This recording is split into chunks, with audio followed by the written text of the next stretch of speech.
Voilà, je suis vraiment désolé pour tous ceux qui attendaient avec impatience cette série. J'ai perdu un peu aussi la motivation de continuer sur cet avion en voyant tous les problèmes qu'il y avait. Donc je pense que c'était le bon choix à faire pour pas perdre tout ce que j'avais déjà fait et puis c'est la fin quoi.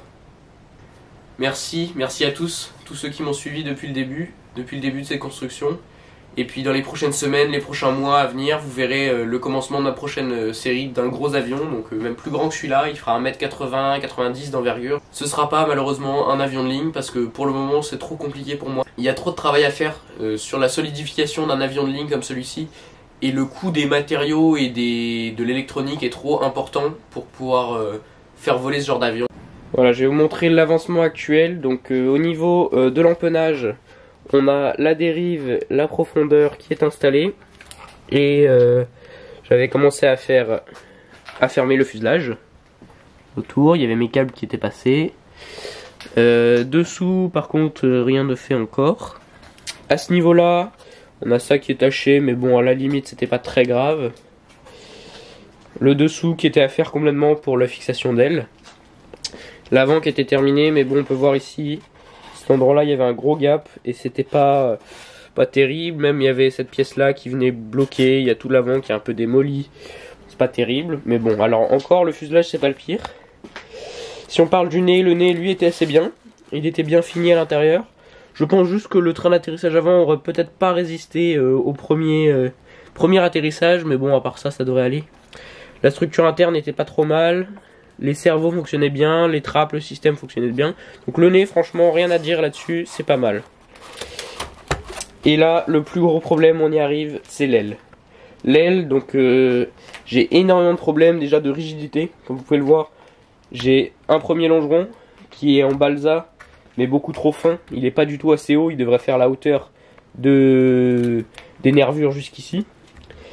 Ce longeron a quand même été fibré avec de l'époxy et de la fibre de verre, mais bon, ça suffisait pas, c'était pas assez rigide du tout. Donc j'ai rajouté un autre longeron en bois. Celui-ci, honnêtement, je vais pas vous mentir, vraiment inutile, que j'ai fibré à certains endroits aussi, mais ça, gaspillage de fibres, d'époxy, de bois et ajout de poids inutile. Et finalement, j'ai fait ce qui était à faire depuis le début, c'est-à-dire rajouter un vrai longeron en carbone, et ça a vraiment rapporté de la rigidité dans l'aile. Mais comme vous allez le voir, le problème de la rigidité est pas réglé du tout, parce que si je viens prendre mon aile par ici, par le côté, en fait on peut voir ici que toute l'aile vient bouger. Et ça, c'est un énorme problème. Ici on peut voir que avant de se lever, l'aile bouge entièrement d'avant en arrière. Et si je mets bien ici, on peut voir qu'elle se lève énormément. Et ça, c'est un énorme problème. Et c'est dû à cette jonction ici que j'ai essayé de renforcer, que je n'y arrive pas. Et à la même jonction de l'autre côté, plus loin, ici, qui est pas assez épaisse. En fait, le longeron aurait dû faire au moins le triple d'épaisseur pour que j'ai une chance de pouvoir le faire tenir. Et sinon, j'aurais dû passer un longeron en carbone au milieu. Et là, ça aurait réglé mes problèmes. Mais bon, comme vous pouvez le voir, là, il y a de la colle chaude absolument partout. C'est un carnage. Et ça, l'aile, franchement, c'est la pire des pièces. L'autre problème, c'est au niveau des volets. Mais bon, après, ça aurait été réglable. On peut voir que ils sont vraiment très mal fixés. Ils tiennent pas bien. Donc, j'essaie de pas faire bouger l'aile. Mais bon, comme vous voyez, c'est très dur. L'aile bouge beaucoup. Et l'autre problème, c'est au niveau des ailerons. Les ailerons sont franchement beaucoup trop petits. Je pense que une fois couvert, l'aile, les ailerons auraient eu absolument aucun impact, même s'ils sont bien. Et on peut voir ici, en fait, c'est beaucoup trop haut, les cerveaux sont trop gros. Même si j'ai pas le choix, en fait, l'aile est trop petite. L'aile est trop petite et les ailerons sont trop petits. Les volets ont eu de l'effet, c'est sûr, mais les ailerons sont trop petits. Et ça, j'ai voulu faire réaliste, mais c'était un mauvais choix.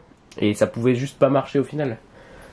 Autre problème, c'est au niveau des trains d'atterrissage. Je sais pas si vous voyez, mais j'ai énormément de jeux.